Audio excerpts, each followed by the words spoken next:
Commander Elena Vasquez stared at the impossible data flowing across her screen. The numbers made no sense. After 500 years of silence, Earth's quantum signature had suddenly appeared in the old solar system like a ghost returning to haunt the living. She rubbed her tired eyes and looked again. The readings remained the same. Her hands shook slightly as she reached for the communication panel. Bridge to Science Division. I need Dr. Chen in my office immediately. Elena had been born on New Terra, a colony world 300 light-years from where Earth used to be. Like most humans in the Terran diaspora, she had grown up with stories of the lost homeworld. Earth was legend now, a cautionary tale told to children about the dangers of reaching too far into the unknown. Dr. Marcus Chen arrived within minutes, his dark hair messy from sleep. As the chief scientist aboard the Terran Memorial Station, he was used to being called at odd hours. But the look on Elena's face told him this was different. "Commander, what's wrong?" Elena turned her screen toward him. "Look at these readings. Tell me what you see." Marcus leaned forward, his eyes widening as he processed the data. "This can't be right. Earth's quantum signature. It's showing up in Sol system coordinates. Run a full diagnostic on all sensors," Elena ordered. "I want to be absolutely certain before we report this." While Marcus worked, Elena walked to the large viewing port that looked out into deep space. The Terran Memorial Station was humanity's largest deep space facility, home to 50,000 souls. It served as both a research center and a meeting point for the scattered human colonies. The Terran diaspora had grown strong over the centuries. Dozens of worlds now carried human life, each adapted to their new homes. Some colonists had modified themselves to breathe different atmospheres. Others had enhanced their bodies for high-gravity worlds or the cold vacuum of space stations. But they all shared the same origin story. Earth had vanished in 2047, taking 9 billion people with it. No explosion, no debris field, no distress signals. One day Earth was there, the next day it was gone. Only the automated colony ships that had already left the solar system survived to carry humanity to the stars. "Commander," Marcus called out, his voice tight with tension. "The diagnostics are clean. All sensors are functioning perfectly. This reading is real." Elena felt her heart racing. "Are you telling me Earth is back?" "The quantum signature matches archived data perfectly. But Elena, there's something else. Look at these temporal readings." Elena hurried back to her desk. The new data made her stomach turn. "These numbers, they're showing massive space-time distortions around Earth's location. Whatever happened to Earth, it wasn't natural," Marcus said quietly. "The quantum field around that area is unlike anything I've ever seen." Elena made her decision quickly. As commander of the Memorial Station, she had the authority to investigate threats to human space, and this definitely qualified as a threat. "I'm calling an emergency council meeting. We need to send a reconnaissance fleet to Sol system." Within 6 hours, Elena had assembled her senior staff in the main conference room. Captain Sarah Mitchell from the Exploration Division sat next to Dr. Chen. Admiral James Torres, the station's military commander, looked skeptical as he reviewed the data. "You're asking me to authorize a mission based on sensor readings that shouldn't be possible," Torres said. "I'm asking you to help me investigate the return of our homeworld," Elena replied firmly. "If Earth is really back, we need to know why and how." Captain Mitchell spoke up. "The nearest ships we could use are the Homeward, the Pioneer's Dream, and the Silent Vigil. All three are exploration vessels with full scientific equipment." "How long to reach Sol system?" Elena asked. "With our fastest engines, about 3 weeks," Mitchell answered. Admiral Torres frowned. "Elena, I understand your enthusiasm, but we need to consider the risks. Earth vanished for a reason. Whatever caused it might still be dangerous." "Which is exactly why we need to investigate," Elena insisted. "If there's a threat to human space, we need to know about it." Dr. Chen pulled up the archived records from Earth's final days. "I've been reviewing the last transmissions we received before Earth vanished. Most were routine communications, but there are some strange entries in the scientific databases. The holographic display showed fragments of research notes and emergency communications." Elena read them with growing unease. "Project Dimensional Gateway. Unauthorized quantum experiments. Contact with unknown entities." Elena looked up at the others. "What were they doing down there?" "According to these records, Earth scientists were conducting experiments with dimensional technology in early 2047, Marcus explained. They were trying to open pathways to parallel universes. Admiral Torres leaned back in his chair. And you think these experiments caused Earth to vanish? I think they opened a door they couldn't close, Marcus replied. Elena studied the final transmissions more carefully. One message, sent just hours before Earth disappeared, caught her attention. It was from Dr. Sarah Webb, Earth's lead quantum physicist. Emergency transmission to all colony ships. We have made contact with entities from beyond our dimensional space. They call themselves the Watchers.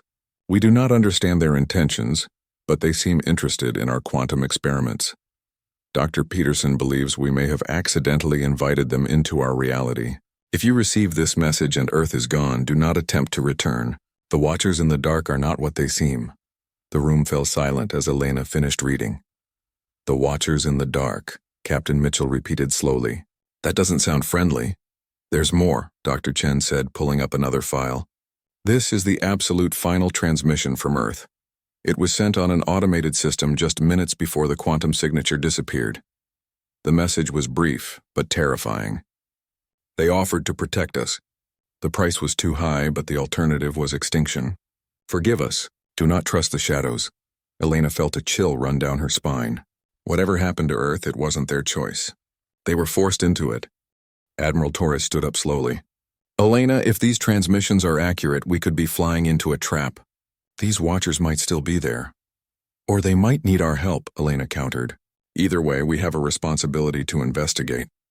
Earth is our homeworld. Those people are our ancestors, our family. Captain Mitchell nodded in agreement. I volunteer to lead the reconnaissance mission. The homeworld is fast and well-equipped for this kind of investigation. I'll take the Pioneer's dream, added Commander Rodriguez, who had been quiet during the meeting. If we're going to do this, we need multiple ships in case something goes wrong. Elena made her final decision. I'll lead the mission personally aboard the Silent Vigil. 3 ships should be enough for a preliminary investigation. Dr. Chen raised his hand. Commander, I request permission to join the mission. If we're dealing with dimensional technology, you'll need a quantum physicist. Granted. Anyone else?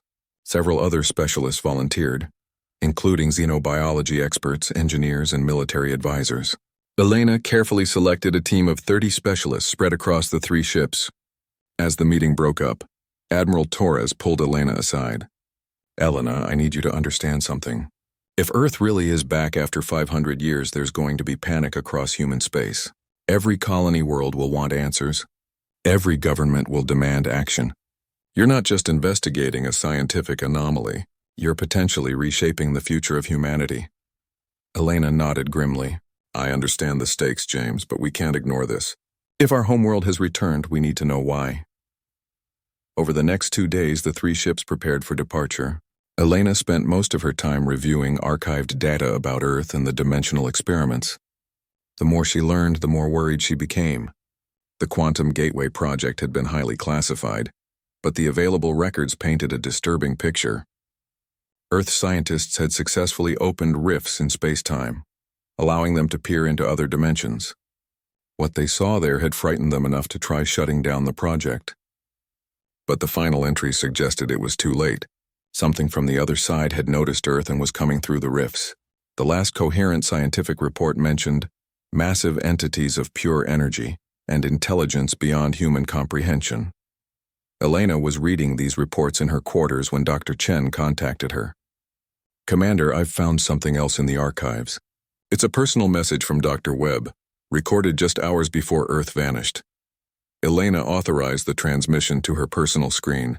Dr. Webb appeared as a hologram, looking exhausted and frightened. This is Dr. Sarah Webb personal log final entry. If anyone ever finds this recording, you need to know what really happened here. The entities we contacted aren't hostile, but they're not friendly either. They see us as specimens, curiosities to be studied and preserved. Webb paused, looking over her shoulder as if expecting something to appear. They've offered to protect Earth from something they call the Devourers. Apparently, our dimensional experiments attracted the attention of something much worse than the Watchers. The Devourers consume entire timelines, erasing civilizations from history itself. Elena felt her blood turn cold. Things that could erase entire timelines sounded like nightmare material. The Watchers say they can hide Earth in a temporal bubble, keeping us safe from the devourers. But the price is that we'll be cut off from normal space-time. We'll exist, but we'll be trapped, unable to leave or communicate with the outside universe. Webb's image flickered as if the recording was being disrupted. The government has decided to accept their offer. They believe it's better to be trapped than extinct. I'm not sure I agree, but the alternative is the complete destruction of human civilization. If you're receiving this message, it means we went through with it. Earth is gone, but not destroyed. We're somewhere else, someone else waiting.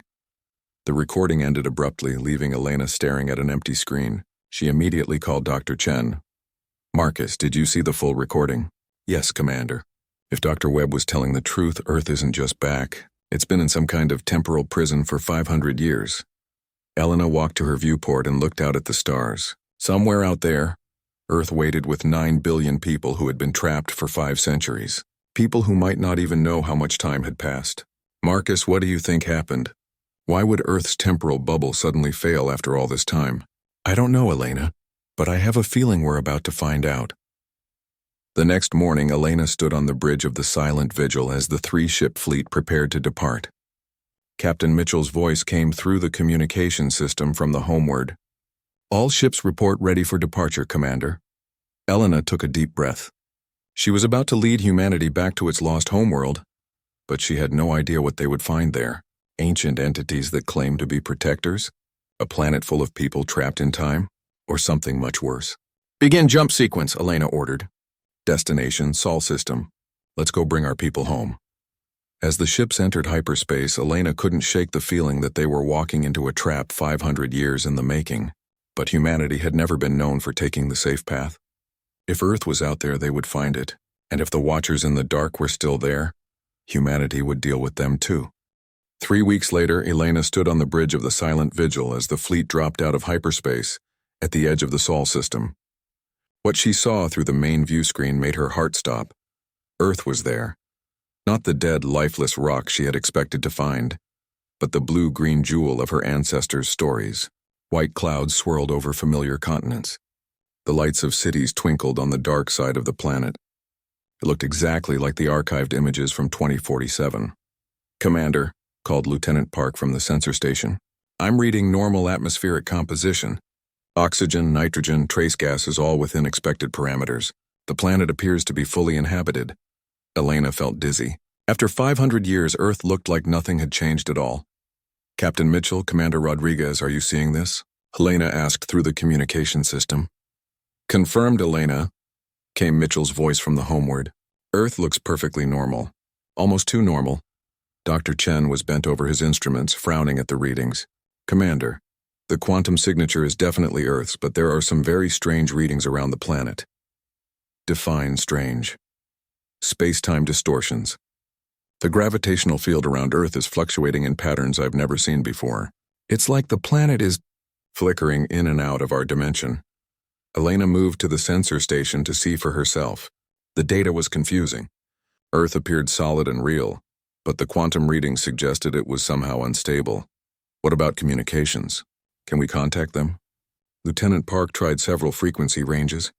I'm picking up normal Earth communication traffic. Radio, television, internet data streams. Everything appears to be functioning normally. Put it on speaker. The bridge filled with familiar sounds. Music, news broadcasts, casual conversations. Elena heard people talking about weather, sports, politics. It sounded like any normal day on Earth. Except the date stamps on the transmission showed 2047. They think it's still 2047, Elena whispered. Commander Rodriguez's voice came through the communication system. Elena, my science team is detecting something else. Every electromagnetic signal from Earth is arriving with a temporal delay of exactly 500 years. Dr. Chen looked up from his station. That's impossible. If the signals are from 2047, they should have reached us centuries ago.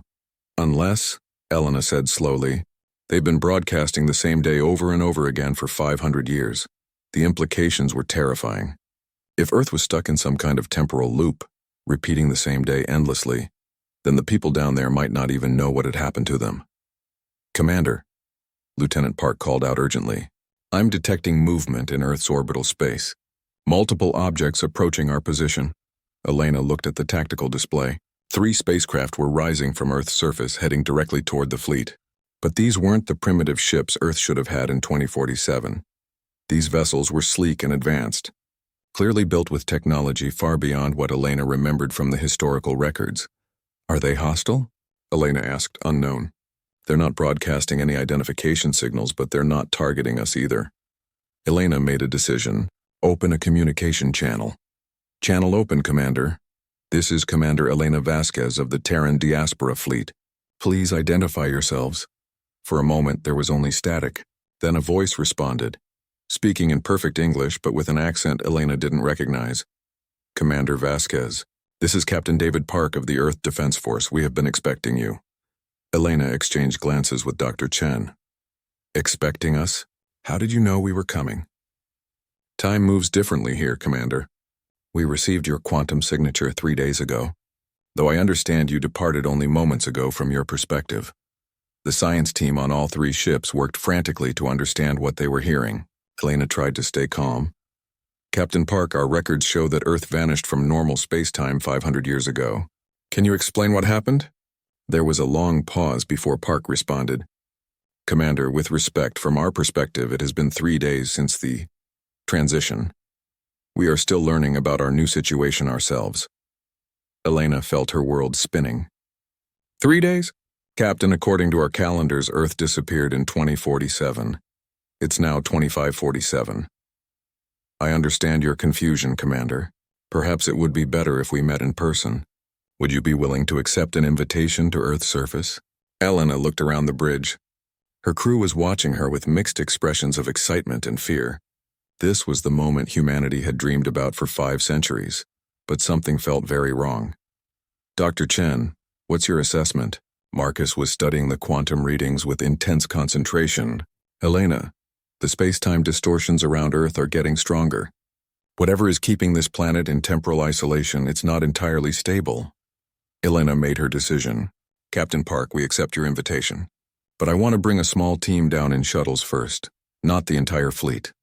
Understood, Commander. We will guide you to a safe landing zone. As Elena prepared for the shuttle trip, she chose her team carefully. Dr. Chen would come, along with 2 security officers and a communications specialist. She wanted to be ready for anything. The shuttle ride to Earth's surface was eerily normal. The planet looked exactly as it should, with familiar geography and weather patterns. But Elena couldn't shake the feeling that something fundamental was wrong. They landed at what appeared to be a standard spaceport, complete with landing control and ground crew. But Elena noticed immediately that all the personnel moved with strange, synchronized precision. Their actions seemed almost rehearsed. Captain Park met them at the landing pad. He was a tall man with graying hair and kind eyes, but Elena noticed something odd about him immediately. Despite the bright sunshine, Captain Park cast no shadow. Welcome to Earth, Commander, Park said with a warm smile. I hope your journey wasn't too difficult. Elena tried not to stare at the shadowless man. Captain, I have to ask directly. Do you and your people understand what has happened to Earth? Park's expression became more serious. We understand some of it. Our scientists tell us that we have been protected by entities from outside our normal space-time. They call themselves the Watchers. Dr. Chen stepped forward. Protected from what? From something called the Devourers, Park replied. According to our scientists, these entities consume entire timelines. The Watchers offered to hide Earth from them. Elena felt a chill despite the warm sunshine. And the price for this protection? Temporal isolation. We exist in what the Watchers call a bubble of preserved time. We can observe the outside universe, but we cannot interact with it normally. Elena looked around the spaceport. Everything appeared completely normal, except for the lack of shadows. Captain, why don't you have a shadow? Park looked down at where his shadow should be and sighed. One of the side effects of temporal isolation. We exist slightly outside normal space-time, so light behaves differently around us. Dr. Chen was scanning the area with his instruments. Commander, the quantum readings here are off the charts. This entire area is saturated with temporal energy. Elena had a sudden, terrible thought. Captain Park, what happens if the temporal bubble fails? Park's face went pale. Our scientists believe that would expose Earth to the Devourers. But there's another problem. The bubble has been weakening over time. The Watchers have told us it cannot be maintained indefinitely. How much time do we have? Unknown. Perhaps days, perhaps years. The Watchers are not always clear in their communications. Elena felt the weight of 500 years of human history pressing down on her. Earth had survived, but at what cost? 9 billion people trapped in a temporal prison, slowly losing their connection to normal reality. Captain, I need to ask something important. Do you remember the day Earth was, protected? Park nodded slowly. Some of us do. It was March 15th, 2047. Dr. Sarah Webb was leading a project to contact parallel dimensions. Then the Watchers appeared and offered their protection. The government voted to accept. And since then we have been living the same day over and over, with slight variations. We age normally, we learn and grow, but the calendar never advances. It's always March 15th, 2047. Elena felt sick. An entire planet trapped in the same day for 5 centuries, slowly going insane from the repetition. Dr. Chen pulled Elena aside. Commander, I'm detecting massive energy signatures beneath the planet's surface. Whatever the Watchers are using to maintain this temporal bubble, it's incredibly powerful. And unstable? Very unstable. The energy patterns are fluctuating wildly. I think that's why Earth's quantum signature suddenly became visible to our sensors. The bubble is failing. Elena returned to Captain Park. Captain, we may be able to help. Our technology has advanced significantly in the past 500 years. Perhaps we can find a way to safely dissolve the temporal bubble. Park's eyes lit up with hope. Commander, if you could free us from this prison, Earth would be forever in your debt. But Elena was thinking about the larger implications. If the temporal bubble failed catastrophically, it might not just free Earth. It might create a temporal rift that could attract the attention of these devourers that the Watchers had been hiding Earth from. Captain, I need to speak with your scientists. Specifically, I need to speak with Dr. Sarah Webb if she's still alive. She is. Dr. Webb has been working on the temporal bubble problem since the beginning. She'll be very interested to meet you. As they traveled toward the scientific facility where Dr. Webb worked, Elena noticed more disturbing details about this version of Earth. The cities looked normal from a distance, but up close she could see that many buildings showed signs of significant wear. People moved about their daily routines, but their actions seemed almost mechanical, as if they had performed the same tasks thousands of times before. Captain, how do the people cope with living the same day repeatedly? Park's expression darkened. Not well, Commander. We've had to develop new forms of therapy and medication to help people deal with the psychological effects. Some people have broken under the strain. Broken how? They forget that they're in a temporal loop. They believe each day is genuinely new, even though they've lived it countless times before. In some ways, it's a mercy. Elena shuddered. The thought of an entire planet slowly losing its collective sanity was horrifying. They arrived at the scientific facility to find Dr. Sarah Webb waiting for them. She was an elderly woman now, but her eyes were sharp and intelligent. Like everyone else on Earth, she cast no shadow. Commander Vasquez, Dr. Webb said warmly, I have been looking forward to this meeting for 500 years. Elena blinked in surprise. You've been expecting us. Time moves strangely in the bubble, Commander. We sometimes receive information from our future selves. I've known since the beginning that humanity would eventually return to Earth. Dr. Chen stepped forward. Dr. Webb, we need to understand the technical details of the temporal bubble. Our sensors suggest it's becoming increasingly unstable. Webb nodded grimly. You're correct. The Watcher's protection is failing. We estimate that we have perhaps weeks before the bubble collapses entirely. And when it collapses, Earth will return to normal spacetime. But the process will create massive temporal distortions that could be detected across the galaxy. If the Devourers are still out there, they will know exactly where to find us. Elena felt the weight of 9 billion lives pressing down on her shoulders. Humanity had found its lost homeworld, but it might already be too late to save it. Dr. Webb, is there any way to collapse the bubble safely? Webb looked at Elena with ancient, tired eyes. Commander, there is a way, but it will require technology and resources that we don't have here on Earth. It will require the full cooperation of the Terran diaspora. Elena straightened her shoulders. Humanity had survived the loss of Earth once. They would find a way to save it now. Dr. Webb, tell me what you need. Dr. Webb led Elena and her team into the deepest levels of the research facility. The corridors here were dimly lit and hummed with strange energy. Helena could feel the hair on her arms standing up from the electromagnetic fields. "Commander, what I'm about to show you must remain classified until we decide how to proceed," Webb said as they walked. "The truth about our situation is far more complex than Captain Park was able to explain." They entered a massive underground chamber filled with equipment Elena didn't recognize. At the center of the room stood a crystalline structure that seemed to bend light around itself. Elena could see through it, but her eyes couldn't quite focus on what was inside. "This is our communication array," Webb explained. "It allows us to speak with the Watchers." Dr. Chen was already scanning the crystal with his instruments. "Commander, this thing is generating quantum fields unlike anything in our technology." "It's definitely not human-built," Webb nodded. "The Watchers provided it after we agreed to the temporal protection. Through this device, we've learned much about our situation and the threats facing humanity." Elena approached the crystal carefully. "What exactly are these Watchers? Are they friendly?" "That's complicated," Webb replied. "They exist in dimensions beyond our normal understanding. They perceive time differently than we do. To them, past, present, and future are all equally real and visible." As if responding to their presence, the crystal began to glow more brightly. Elena heard a sound like whispering voices speaking in languages that shouldn't exist. "They're here," Webb said quietly. "The Watchers want to communicate with you directly, Commander." Elena felt a moment of fear, but she had come too far to back down now. "How do I speak with them?" "Just speak normally. They understand all human languages, though their responses can be difficult to interpret." Elena stepped closer to the crystal. "I am Commander Elena Vasquez of the Terran diaspora. We've come to help Earth." The whispering voices grew louder, and suddenly Elena could understand them.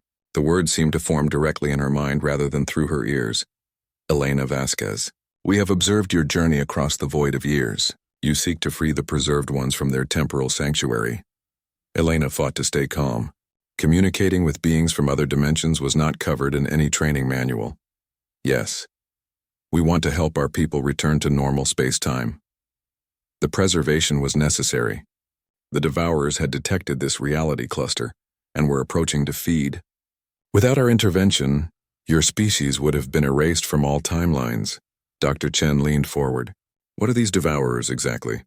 The crystal pulsed, and Elena felt a wave of cold terror wash over her mind. For a brief moment, she saw images of vast hungry entities moving between dimensions, consuming entire galaxies' worth of temporal energy. The Devourers are entropy given consciousness. They exist to unmake creation itself. When your people opened doorways between dimensions, you inadvertently sent signals across reality that attracted their attention. Elena struggled to process what she was learning. "So you hit Earth to protect it?" "Correct. But the preservation was meant to be temporary. We intended to relocate your world to a safer dimensional space once the Devourers moved on to other feeding grounds." Webb spoke up. "But something went wrong, didn't it? The preservation has lasted much longer than planned. The Devourers did not move on. They have established a feeding colony in this dimensional region. They continue to search for the preserved world. Our concealment grows weaker with each passing cycle." Elena felt her heart sink. "Are you saying the Devourers are still out there, still looking for Earth?" "They have never stopped searching. And they have grown stronger. They have consumed 17 galaxies in this region since your preservation began." The number was so large Elena couldn't truly comprehend it. 17 entire galaxies, billions of stars and planets all erased from existence. Dr. Chen was taking detailed readings of the crystal. "Commander, the energy patterns here suggest that maintaining the temporal bubble requires enormous amounts of power. Where is that energy coming from?" "An excellent question, Dr. Chen," the Watchers responded. "The preservation draws energy from the quantum foam that underlies reality itself. But this process creates side effects." Elena didn't like the sound of that. "What kind of side effects?" "The temporal bubble acts as a beacon in quantum space. Each day it operates, it becomes more visible to entities that can perceive dimensional energy. The Devourers have been tracking this beacon for several of your centuries." Webb looked pale. "You're saying that the protection itself is what's going to lead the Devourers to us?" "Eventually, yes. We estimate that the concealment will fail within your time frame of 30 to 60 days. When it does, the Devourers will converge on this location." Elena felt the weight of impossible responsibility settling on her shoulders. "Is there any way to shut down the temporal bubble safely?" There is one method, but it requires precise coordination and significant sacrifice. Explain. The crystal dimmed for a moment, as if the watchers were conferring among themselves. The temporal bubble can be collapsed gradually using quantum resonance technology. This would return Earth to normal spacetime without creating the massive energy signature that would immediately attract the devourers. Dr. Chen looked up from his instruments. That sounds like it might work. What's the catch? The process requires quantum resonance generators placed at specific points throughout human space. The collapse must be coordinated across multiple star systems simultaneously. If the timing is incorrect, the resulting temporal shockwave could destroy not just Earth but every human colony within 50 light years. Elena felt sick. They were being offered a solution that could save Earth or destroy the entire Terran diaspora. How many resonance generators would we need? A minimum of 50, placed at precisely calculated coordinates throughout your territory. Each generator must be operated by skilled quantum physicists working in perfect synchronization. Elena looked at Webb and Chen. Is this even possible with our current technology? Webb was already deep in thought. The theory is sound, but the practical challenges are enormous. We'd need to build 50 quantum resonance generators using technology we don't fully understand, transport them across human space, and coordinate their operation across dozens of star systems with split-second timing. And if we fail? Catastrophic failure could create a temporal rift large enough to swallow several star systems, the Watchers explained. However, the alternative is certain destruction when the Devourers arrive. Elena paced around the crystal trying to think. She was one person making a decision that could affect the fate of all humanity. How long would we have to prepare? Based on the current rate of decay in the temporal bubble, you have approximately 40 of your days to complete the resonance network and execute the collapse. 40 days to save humanity. Elena had led military operations before, but nothing on this scale. Dr. Chen was studying the technical readouts from the crystal. Commander, there's something else we need to consider. Even if we successfully collapse the temporal bubble, Earth will still be vulnerable to the Devourers. We'd need to find a way to hide or protect the entire planet permanently. There is a solution to this problem as well, the Watchers said. But it requires even greater sacrifice and cooperation. Elena was almost afraid to ask. What solution? Your species has evolved significantly during the 5 centuries of preservation. The humans of the diaspora have developed technologies and capabilities that the preserved humans lack. If both populations work together, it may be possible to create a permanent defense against the Devourers. Webb leaned forward eagerly. What kind of defense? Dimensional phasing. By spreading your civilization across multiple dimensional layers simultaneously, you could make it impossible for the Devourers to lock onto your quantum signature. They could not consume what they cannot fully perceive. Elena tried to understand the implications. You're talking about moving all of humanity into multiple dimensions at once. Not moving. Existing simultaneously across dimensional barriers. Your consciousness would remain in this reality, but your quantum signature would be distributed across several parallel spaces. Dr. Chen looked excited despite the danger. That's brilliant. If we're spread across multiple dimensions, the Devourers couldn't consume us completely even if they found us. But what would be the cost? Elena asked. She had learned to be suspicious of solutions that sounded too good to be true. The process would fundamentally change human nature. You would gain abilities to perceive and interact with multiple realities, but you would also lose some aspects of your current existence. Physical sensation would be different. Death would be different. You would become something more than human, but also something other than human. Elena felt overwhelmed. First, she had to save Earth from temporal collapse.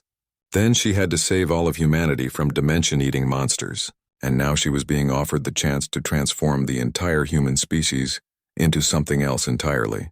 How much time do we have to make these decisions? Time moves strangely in the preserved space. From your perspective, you have 40 days to attempt the temporal collapse. If successful, you would have perhaps 10 days after that before the Devourers detect Earth's return to normal space-time. 50 days total to save and transform the entire human species. Elena had been in difficult situations before, but this was beyond anything she had imagined. Webb approached Elena quietly. Commander, there's something else you need to know. We've been receiving signals from something else out there. Something that's been hunting the Devourers. Elena turned to Webb in surprise. Something hunts the Devourers? We don't know what it is. The signals are unlike anything we've encountered, but whatever it is, it's been following the Devourer's path of destruction across the galaxy. It might be an ally, or it might be something even worse. Elena looked back at the crystal. Do the Watchers know about this other entity?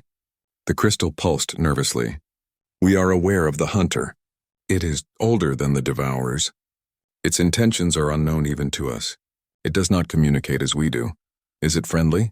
Unknown. It destroys Devourers, but it also destroys anything else that gets in its way. It may see your species as competition or as prey. Elena sat down heavily in a nearby chair. In addition to everything else, there was apparently some kind of cosmic entity out there that might or might not be friendly to humanity.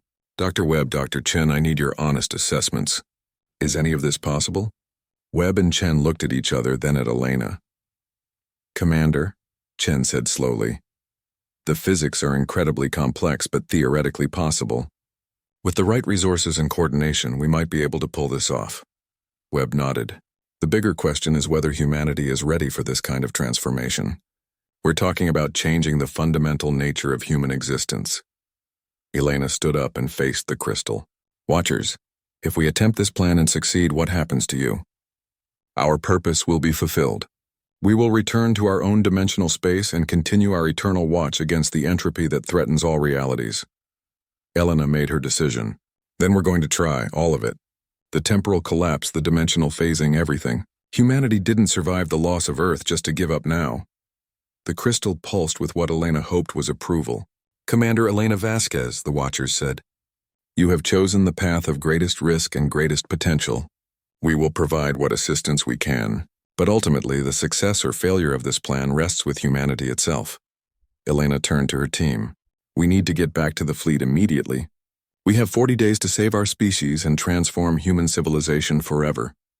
As they prepared to leave the crystal chamber, Elena couldn't shake the feeling that they were about to attempt something that would either save humanity or destroy it completely. But that was a risk she was willing to take. Elena returned to the silent vigil with her mind spinning from everything she had learned. The bridge crew could see the tension in her face as she called an emergency conference with all 3 ship captains. Captain Mitchell, Commander Rodriguez, we need to talk immediately. And I mean all senior staff from all 3 ships. Within an hour, the main conference room of the silent vigil was packed with officers and specialists from the entire fleet. Elena looked around the room at faces that showed excitement, fear, and confusion in equal measure. What I'm about to tell you will change everything we thought we knew about humanity's situation, Elena began. Earth is real, it's inhabited, and it's in immediate danger. She spent the next hour explaining everything they had learned. The temporal bubble, the Watchers, the Devourers, and the impossible choice facing humanity. The room grew quieter and quieter as the full scope of the crisis became clear. Captain Mitchell was the first to speak when Elena finished. Commander, you're talking about coordinating an operation across 50 star systems in 40 days. The logistics alone are mind-boggling. And that's assuming every human colony agrees to participate, added Commander Rodriguez. Some of the outer colonies have been isolated for centuries. They might not even believe Earth still exists. Dr. Chen had been working on calculations during Elena's briefing. The technical challenges are enormous but not impossible. The real question is whether we can build 50 quantum resonance generators with specifications we don't fully understand. Elena turned to Lieutenant Commander Sarah Kim, her Chief Communications Officer. Sarah, I need you to start preparing priority transmissions to every human colony, space station, and fleet in known space. We're calling an emergency assembly of the entire Terran diaspora. Commander, Kim replied carefully. That's never been done before. We don't even have a legal framework for that kind of assembly. Then we'll create one. The survival of our species is at stake. Dr. Webb, who had joined them on the silent vigil, spoke up from the back of the room. Commander, there's something else we need to discuss. The psychological impact on Earth's population. Elena turned to her. What do you mean? 9 billion people have been living the same day for 500 years. Many of them have severe psychological trauma from the repetition. When the temporal bubble collapses, they're going to wake up to a universe that has moved on without them. The implications hit Elena like a physical blow. They're going to need massive support systems. medical care, psychological counseling, integration into modern human society. And that's assuming they want to integrate, Webb continued. Some of Earth's population has become isolated from reality. They may not be able to handle the truth about what happened to them. Captain Mitchell looked grim. So we're not just trying to save Earth. We're trying to rehabilitate an entire planet of traumatized people. Elena felt the weight of responsibility growing heavier by the moment. But she had made her choice, and humanity had never been known for backing down from impossible challenges. One problem at a time, Elena said firmly. First, we save Earth from the devourers. Then we help our people heal. Over the next several hours, Elena's team worked frantically to develop a comprehensive plan. They divided the operation into several phases, each with its own set of challenges. Phase 1 involved contacting every human settlement and convincing them to participate. This alone would take weeks, as some colonies were days away even by fast messenger ship. Phase 2 required building 50 quantum resonance generators based on specifications that the Watchers would provide. The generators would need to be constructed simultaneously across human space, using resources from dozens of different worlds. Phase 3 was the actual collapse of the temporal bubble, which would require split-second coordination across multiple star systems. Phase 4 was the dimensional phasing process that would hopefully protect humanity from future attacks by the devourers. It's impossible, muttered Commander Rodriguez as he reviewed the timeline. We need at least 6 months for Phase 2 alone. Elena looked at the plans spread across the conference table. Then we'll have to do the impossible. Dr. Chen, how long would it take to transmit the generator specifications to our best manufacturing centers? If we use quantum burst transmission, we could get the information to the major colonies within a week. But Commander, these specifications are unlike anything in our technology. We'll essentially be asking our engineers to build devices they don't understand. Dr. Webb leaned forward. Actually, that might work in our favor. Earth's scientists have been studying the Watchers' technology for 500 years. We could send technical advisors to each manufacturing site. Elena nodded. Good, how many qualified people do we have? Perhaps 24 scientists who truly understand the principles involved. That's not enough for 50 sites. Webb smiled grimly. Then we'll have to teach more people very quickly. Lieutenant Commander Kim interrupted their discussion. Commander, I'm receiving responses to our initial contact attempts. The reactions are mixed. Elena walked over to the communication station. Show me. The responses that came in over the next few hours painted a complex picture of human space. Some colonies were excited and eager to help. Others were suspicious, convinced this was some kind of elaborate hoax. A few were openly hostile, believing that any attempt to rescue Earth was a trap. The response from New Terra, Elena's home colony, was typical. Request denied. Colony Council finds claims about Earth's return to be impossible and potentially dangerous. Recommend psychological evaluation for expedition leadership. Elena sighed. They think we're insane. Can you blame them? Captain Mitchell asked. From their perspective, we're claiming that Earth has been hidden in a time bubble by aliens, and now we need their help to fight cosmic monsters. Elena rubbed her temples. We need proof. Something that will convince them this is real. Dr. Chen looked up from his calculations. Commander, what if we brought representatives from different colonies here to see Earth for themselves? That would take weeks we don't have. Not if we sent the fleet out to collect them. Fast ships could reach the major population centers and bring back observers within days. Elena considered the idea. It was risky to split their forces, but they needed credibility more than they needed firepower. Do it. Captain Mitchell, I want you to take the Homeward to New Terra. Commander Rodriguez, take the Pioneer's Dream to the Alpha Centauri colonies. Bring back scientists, government representatives, anyone with the authority to commit resources to this project. As the two ships prepared to depart, Elena remained on the silent vigil to continue working with Earth's scientists. Dr. Webb had assembled a team of the planet's best quantum physicists to begin developing detailed specifications for the resonance generators. The work was exhausting and often frustrating. Earth's scientists understood the theoretical principles, but translating that knowledge into practical engineering specifications was incredibly difficult. The problem, Dr. Webb explained during one late-night work session, is that the Watcher's technology operates on principles that don't exist in normal spacetime. We're essentially trying to describe colors that don't exist to people who have never seen them. Elena was reviewing technical diagrams that made no sense to her. Can it be done? Maybe, but every generator will need to be calibrated individually for its specific location in spacetime. The quantum signatures are different at every point in the galaxy. Dr. Chen, who had been working on the calculations for 3 days straight, looked up with exhausted eyes. Commander, I've been thinking about the dimensional phasing process. If it works, we won't just be protecting humanity from the Devourers. We'll be fundamentally changing what it means to be human. Elena set down her diagrams. What do you mean? According to the Watcher's specifications, humans who undergo dimensional phasing will exist simultaneously in multiple realities. That means they'll be able to perceive things that normal humans can't see, interact with environments that don't exist in our dimension, even communicate across dimensional barriers. Webb nodded grimly. We've been studying the psychological effects. The test subjects we've worked with report that reality becomes fluid. They can see potential futures, interact with parallel versions of themselves, even influence probability itself to a limited degree. That sounds like it could be dangerous or incredibly powerful, Dr. Chen said. Humans with dimensional phasing abilities would be immune to temporal weapons, resistant to most forms of energy attack, and capable of operating in environments that would kill normal humans. Elena felt a chill. We're not just trying to save humanity. We're trying to evolve it into something else entirely. Webb looked at Elena seriously. Commander, there's something else. The Watchers have warned us that the dimensional phasing process is irreversible. Once someone undergoes the transformation, they can never return to normal human existence. What about people who choose not to undergo the process?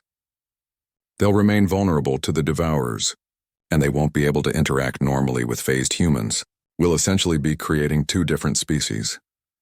Elena stared out the viewport at Earth, where 9 billion people lived in ignorance of the choice that was about to be forced upon them.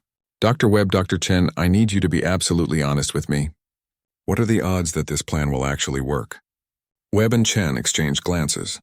The quantum resonance collapse has maybe a 60% chance of success, Webb said carefully. The dimensional phasing process is untested on a large scale, so I'd estimate 30% odds of success without significant casualties. And if we do nothing, 0% chance of survival when the Devourers arrive. Elena made her decision. Then we go forward with the plan. At least we're giving humanity a fighting chance. Over the next week, the Homeward and Pioneer's Dream returned with delegations from the major human colonies. Elena watched through the viewport as shuttle after shuttle arrived, carrying scientists, government officials, and military leaders from across human space. The meeting that followed was chaotic and sometimes hostile. Many of the delegates refused to believe what they were seeing, even when presented with direct evidence. Others demanded proof that Elena couldn't provide. Some accused her of perpetrating an elaborate hoax for unknown political reasons, but gradually the evidence became overwhelming. When Dr. Webb demonstrated the quantum resonance technology, by temporarily phasing a small test object through multiple dimensions, even the most skeptical delegates had to admit that something extraordinary was happening. The breakthrough came when Elena arranged for the delegates to communicate directly with the Watchers through the crystal array. The experience of having ancient dimensional beings speak directly into their minds was convincing in a way that no amount of technical data could match. Within 48 hours, Elena had commitments from 37 colonies to participate in the Resonance Generator project. It wasn't the 50 they needed, but it was enough to begin. Commander, Captain Mitchell reported, the manufacturing centers are reporting that they can begin production immediately. The first generators should be ready for deployment within 2 weeks. Elena felt a spark of hope. And the remaining colonies? Still working on them. The Outer Rim territories are proving difficult to convince. Elena looked at the tactical display showing the locations of human settlements across the galaxy. They had resources, they had commitment, and they had a plan. But they were still racing against time, and the margin for error was essentially 0. Dr. Webb, Elena called out, how long until the temporal bubble fails? Webb checked her instruments.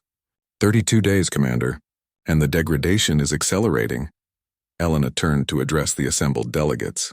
Ladies and gentlemen, we have 32 days to save our species and transform human civilization forever. Let's get to work. 28 days later, Elena stood in the command center that had been hastily constructed on Earth's surface. Banks of monitors showed the status of quantum resonance generators across human space. 47 generators were now online and ready for activation. It wasn't the 50 they had hoped for, but the Watchers had confirmed it would be enough. Commander, Dr. Chen called from his station. All primary generators are reporting green status. Secondary backups are at 85% readiness. Elena felt her heart pounding. They had done the impossible. In less than a month, humanity had built a network of quantum devices across dozens of star systems, all synchronized to collapse Earth's temporal bubble without destroying half the galaxy. But the real challenge was still ahead. Dr. Webb approached Elena with a final status report. Commander, the dimensional phasing equipment is ready. We have enough capacity to phase approximately 60% of Earth's population immediately. The rest will have to wait for additional equipment. Elena looked around the command center at the faces of people who had worked without sleep for weeks. Scientists from Earth mixed with engineers from the colonies, all united in a desperate attempt to save their species. What about volunteers for the first phase?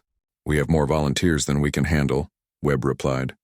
Most of Earth's population understands what's at stake. They're willing to undergo an untested transformation to protect their families. Elena felt a surge of pride. Humanity had always been stubborn, but this level of collective courage was extraordinary. Commander, Lieutenant Kim called from the communication station. We're receiving final confirmations from all generator sites. They're ready to begin the sequence on your command. Elena took a deep breath. She was about to give the order that would either save humanity or destroy it. Dr. Chen, what's our margin for error on the timing? Less than 1 millisecond, Commander. If any generator fires more than 1,000th of a second out of sequence, the resulting quantum cascade could tear holes in space-time across multiple star systems. And the dimensional phasing? Dr. Webb checked her instruments one final time. The process will take approximately 6 hours to complete. During that time, the people undergoing transformation will exist partially outside normal reality. If something goes wrong, they could be lost forever, Elena finished. I understand. Elena looked out through the command center's windows at the city beyond. Millions of people were going about what might be their last day as normal humans. Children played in parks, unaware that their entire species was about to evolve or die. Commander, Dr. Chen said quietly, there's something else we need to discuss. The Watchers have detected movement in deep space. Something is approaching the system. Elena felt her blood turn cold. The Devourers? Unknown. The signature is different from what the Watchers described. But whatever it is, it's big and it's moving fast. Elena turned to the crystal communication array that had been installed in the command center. Watchers, can you identify the approaching entity? The crystal pulsed and the familiar voices filled Elena's mind. The approaching entity is the Hunter. It has detected the temporal instabilities around Earth and is coming to investigate. Is it hostile? Unknown.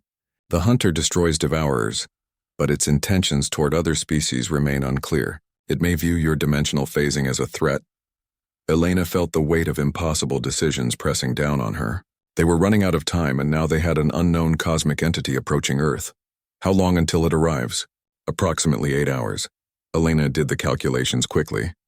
They needed 6 hours for the dimensional phasing process, plus time to collapse the temporal bubble. If the Hunter arrived while the process was incomplete, it could mean disaster for everyone involved. Dr. Webb, can we accelerate the phasing process? Not without significantly increasing the risk of failure. Commander, if we rush this, we could lose millions of people. Elena made her decision. We go with the original timeline. If the Hunter arrives early, we'll deal with it then. She turned to address the entire command center. Ladies and gentlemen, this is it. In a few minutes, we're going to attempt something that has never been done before. We're going to save our homeworld and transform our species simultaneously. Elena paused, looking around at the faces of humans from dozens of different worlds. I want everyone to understand what we're attempting. If we succeed, humanity will become something new, something capable of surviving in a universe full of cosmic predators. If we fail, our species ends today. She took a deep breath. But failure is not an option. Humanity has survived the loss of Earth, the dispersal across the stars, and 5 centuries of uncertainty. We didn't come this far just to give up now. Elena turned to Dr. Chen. Initiate the countdown sequence. Countdown initiated, Commander. All stations report ready. Temporal bubble collapse in T-10 minutes. Elena activated the fleet-wide communication system. This is Commander Vasquez to all ships and stations. Operation Homecoming is now active. All personnel should brace for possible temporal distortions. The next 10 minutes passed with agonizing slowness. Elena watched the countdown timer while monitoring status reports from across human space. The quantum resonance generators were holding steady, ready to fire in perfect synchronization. T-minus 60 seconds, Dr. Chen announced. All systems nominal. Elena found herself thinking about her ancestors, the people who had first looked up at the stars and dreamed of traveling between them. They couldn't have imagined that their descendants would one day face entities from other dimensions. T-minus 10 seconds. Elena held her breath. 5, 4, 3, 2, 1, execute. Across human space, 47 quantum resonance generators fired simultaneously. Elena felt the temporal bubble around Earth shudder and begin to collapse. Reality itself seemed to bend and twist as 500 years of preserved time slowly merged back into the normal flow of the universe. Temporal collapse proceeding normally, Dr. Chen reported. No cascade failures detected. Elena watched the monitors as Earth's quantum signature stabilized in normal spacetime. For the first time in 5 centuries, Earth was truly back. Initiating dimensional phasing sequence, Dr. Webb announced. All volunteers please report to designated transformation chambers. Elena had volunteered to be among the first to undergo the phasing process. She made her way to the transformation chamber, a small room filled with equipment that hummed with barely contained energy. Commander, Dr. Webb said as Elena entered the chamber, are you sure about this? As mission commander, you could exempt yourself from the first wave. Elena shook her head. If I'm asking 9 billion people to risk this transformation, I need to go first. Elena lay down on the transformation platform as technicians attached monitoring equipment. She felt strangely calm as the dimensional phasing process began. The first sensation was a floating, as if gravity had suddenly stopped working.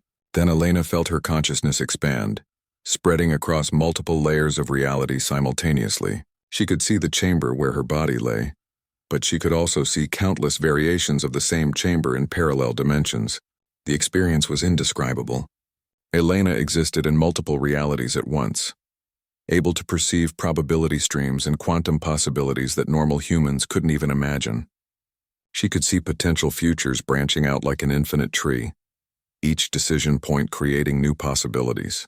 But most importantly, she could sense the vast cosmic entities that moved through dimensional space. The Devourers appeared as hungry voids in reality, consuming entire timelines. The Hunter looked like a moving constellation of pure energy, pursuing the Devourers with relentless determination, and she could see something else, something the Watchers hadn't told them about. There were other species out there, other civilizations that had undergone dimensional phasing to escape cosmic predators. Humanity was joining a hidden community of evolved beings that existed in the spaces between realities. Commander? She heard Dr. Webb's voice from what seemed like a great distance. The process is complete. How do you feel? Elena opened her eyes and sat up slowly. The world looked the same but different. She could see the quantum structures underlying reality, the probability streams that connected all possible futures. I feel more, Elena said carefully, like I was only seeing a small part of reality before. Over the next 6 hours, millions of humans underwent the dimensional phasing process. Not everyone chose to transform immediately. Some wanted to wait and see the results. Others were afraid of losing their humanity. But those who did transform discovered abilities they had never imagined. They could step partially out of normal spacetime, becoming immune to most forms of attack. They could communicate across vast distances instantaneously. Most importantly, they were invisible to the Devourers' feeding mechanisms. As the transformation process neared completion, Elena received an urgent communication from the monitoring stations. Commander, the Hunter has arrived in the outer solar system. It's scanning Earth with some kind of dimensional probe. Elena, now existing partially outside normal spacetime, could perceive the Hunter directly. It was ancient beyond measure, a consciousness that had been hunting cosmic predators for millions of years, and it was curious about what humanity had become. Elena made a decision that would have been impossible for a normal human. She stepped fully into dimensional space and approached the hunter directly. The communication that followed didn't use words or images. It was a direct exchange of consciousness between two beings that existed beyond normal reality. The hunter had been tracking the devourers across the galaxy, destroying them wherever they appeared. It had detected Earth's temporal bubble centuries ago, but had been unable to approach while the Watcher's protection was in place. Now, seeing that humanity had successfully evolved beyond the devourer's ability to consume them, the hunter was satisfied that this region of space was safe. But the hunter also shared a warning. The devourers were not the greatest threat in the universe. There were entities even more dangerous, things that consumed not just matter and energy but consciousness itself. Humanity's transformation was just the beginning. They would need to continue evolving, continue growing stronger if they hoped to survive in a universe where cosmic predators hunted anything that showed intelligence. Elena returned to normal space-time with this knowledge, sharing it with the other transformed humans through their new quantum communication abilities. "So what happens now?" Dr. Webb asked as they watched the hunter depart, apparently satisfied that Earth was no longer in danger. Elena looked out at the stars with her new perception, seeing the hidden currents of dimensional energy that flowed between worlds. "Now we explore," Elena said. "We've joined a community of evolved species that exists in dimensional space. We have new abilities, new responsibilities, and new challenges." She turned to address the assembled scientists and leaders. "Humanity has survived the loss of Earth, the threat of the devourers, and our own transformation into something beyond normal human existence. We're not the same species we were yesterday, but we're still human where it counts." Elena paused, feeling the quantum currents of possibility flowing around them. "We're stubborn, we're curious, and we refuse to give up. Those qualities didn't change when we evolved. They just got stronger." As Earth settled into its new existence, partially phased across multiple dimensions, Elena couldn't help but smile. Humanity had faced impossible odds and emerged not just victorious, but transformed into something capable of surviving in a universe full of cosmic threats. The shadows had returned to Earth, but now they moved independently, serving as early warning systems for dimensional dangers. Children played in parks where reality was slightly fluid, learning to navigate multiple dimensions as naturally as their ancestors had learned to walk. Earth was home again, but it was also something new, a beacon of hope in a dangerous universe, proof that intelligence and determination could overcome even cosmic predators. And in the hidden spaces between realities, humanity began its next chapter, exploring the infinite possibilities that existed beyond the boundaries of normal space and time. The age of hidden humanity had begun,